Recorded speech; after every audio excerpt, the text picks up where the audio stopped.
E aí, Gonê, agora se descobriu o plano macabro, secreto, dos bolsonaristas de raptar Lula, ministro do Supremo e outras coisas mais. Vamos ver esse vídeo aqui da TV 247 sobre isso, em que a Daiane Santos e o Florestan Fernandes trazem os detalhes. Eu vou comentar porque a pergunta que não quer calar é: e aí? As instituições vão trabalhar ou não? Tem uma informação hoje, que já estava circulando há alguns dias, a partir, também, vejam só como Israel também está nessa história, né? Um equipamento comprado pela Polícia Federal conseguiu recuperar documentos do celular do Mauro Cid, documentos que não tinham conseguido recuperar porque foi apagado da nuvem.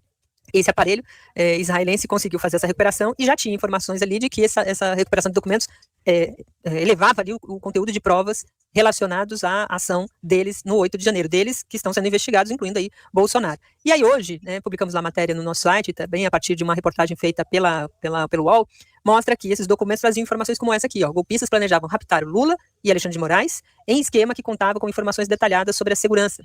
O plano incluía uma abordagem violenta, levantamento de nomes e rotina de agentes. Mostravam ainda arquivos eletrônicos recuperados, mostram, né, arquivos eletrônicos recuperados pela Polícia Federal. Ou seja, um plano golpista fascistoide. Fascista, né? Claramente uma tentativa fascista de prender seus opositores políticos. Queriam raptar ou sequestrar, né, Lula e Alexandre de Moraes. E, enfim, é uma espécie de plano golpista com elementos claros de vingança, né? E a pergunta que fica, e eu repito a pergunta: diante de tamanha quantidade de provas, vai se permitir que esses golpistas, que esses criminosos fiquem soltos? Já era para o Gonê ter apresentado a denúncia desse povo lá atrás, muito antes da eleição. Sabe por quê? Porque as provas já eram suficientes.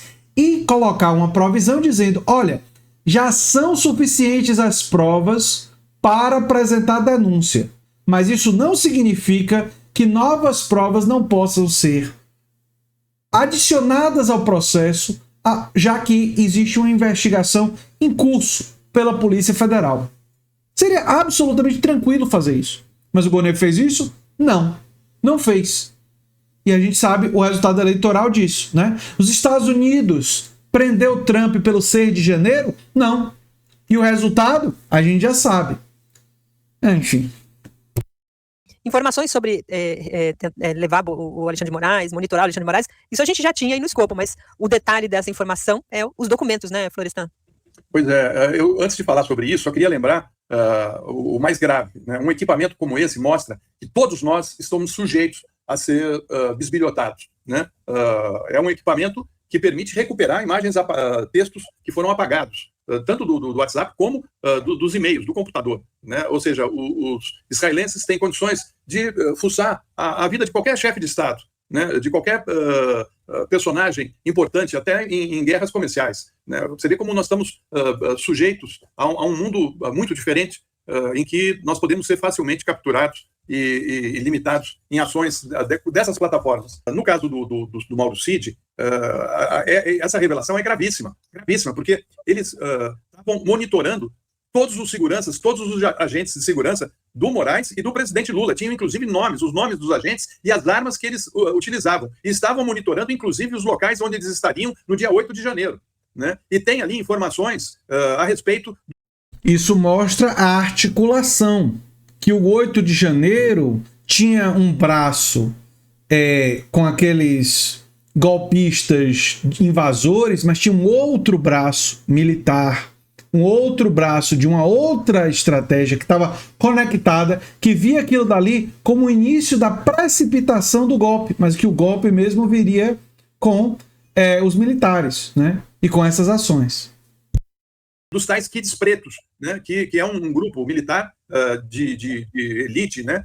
Para esse tipo de ação, como foi a desencadeada no 8 de janeiro. Quando a gente vê aqueles encapuzados, né, descendo de rapé numa operação muito avançada por um grupo de malucos que estavam ali naquela praça. Tinha gente, tinha profissionais e tinha gente muito bem orientada e com caminho para invadir os palácios. Eles abriram as portas dos palácios. Tanto que a Polícia Federal chamou para depor pessoas que já tinham feito depoimentos, tiveram que retornar para explicar mais detalhes, porque agora com essas informações, eu imagino que deve ter muitas outras. Essa é uma parte das informações que a Polícia Federal teve acesso, né? Mas eles chamaram para depor o Ramagem, né, que foi candidato à Prefeitura do Rio de Janeiro, né, que foi ligado aí à BIM paralela, né, e também aquele que era o chefe, né, dessa força especial do Exército, chamada de Kids Preto, né, na época o coronel Nilson Diniz Rodrigues, hoje general.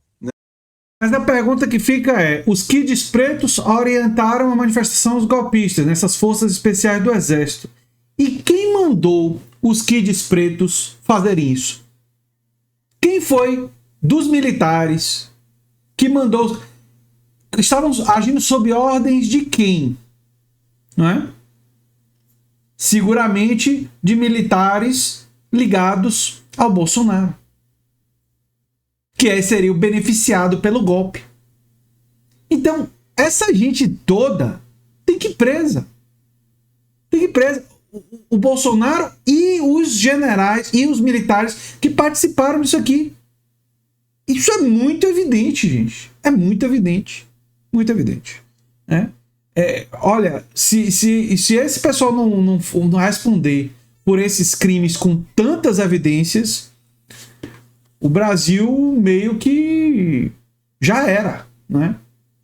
Não dá, né? Vai realmente, eles vão entregar o país para o neofascismo, um neofascismo criminoso, né? Claramente criminoso, né? Que é, aliás, a prática neofascista historicamente onde o fascismo surgiu. Ele foi chamado também para dar depoimento. Isso aí traz as digitais de todos os militares que participaram dessa tentativa de golpe, mostra que o Lula estava sendo monitorado e tinha ali informações a respeito da própria segurança do presidente da República e de um ministro do Supremo. Isso não é pouco, não, gente. Isso é muito. Né? E enquanto isso, o Anderson Torres e o Bolsonaro estavam lá na Disney aguardando os acontecimentos para saber a hora de voltar para o Brasil, né? Mas algo deu errado e eles ficaram por lá um tempo maior. Vamos ver o que a Polícia Federal vai trazer de novidades nesse caso, porque está cada vez mais claro que o Bolsonaro está num lodaçal que ele não vai conseguir escapar, né? Porque a situação no Brasil é muito diferente do que ocorreu com o Trump lá nos Estados Unidos, né? A impressão que eu tenho, você não diz aquela coisa de você puxa uma pena, vem uma galinha, né? No Brasil, no caso...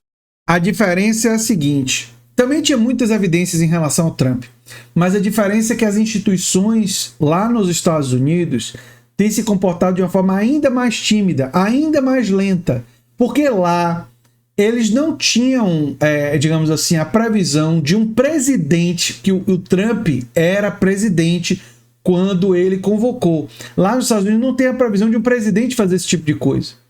E aí, isso lá colocou eles em parafuso. Inclusive, o Trump, que sendo eleito agora, ele escapa de 94 investigações e mais de 34 crimes. Mais de 30 crimes e 94 investigações. O Trump escapa. E muitas dessas investigações vão caducar, elas vão prescrever. Então, percebam que ele estava se candidatando à presidência dos Estados Unidos, um dos motivos centrais, no caso do Donald Trump, era para fugir da justiça. É uma coisa profundamente egoísta, mas enfim. Dessa extrema-direita, né, a Polícia Federal puxou uma pena e veio o galinheiro todo. O galinheiro todo veio, Daiane, né? Então, eu que estava muito aflito para que Bolsonaro fosse indiciado rapidamente, agora eu percebo que a documentação levantada é muito mais robusta e deixa ele numa situação muitíssimo complicada. Vamos aguardar, né? Porque o Gonê, com essas informações, imagino, na volta, né, do recesso, certamente vai indiciar ele e alguns militares, né? Ah, mas tem aí o Trump, não sei o quê. Eu acho que isso aí não vai colar, não. Vamos ver. Eu sou André Teixeira Jacobina, o canal é a Nova Máquina do Tempo. Se você gosta do que a gente faz, se inscreve, dá um like, compartilha, quem sabe vira membro ou apoiador, quem sabe faz um dos nossos cursos ou manda um pix para andretj@terra.com.br. Um abração e até o próximo vídeo. Tchau, tchau.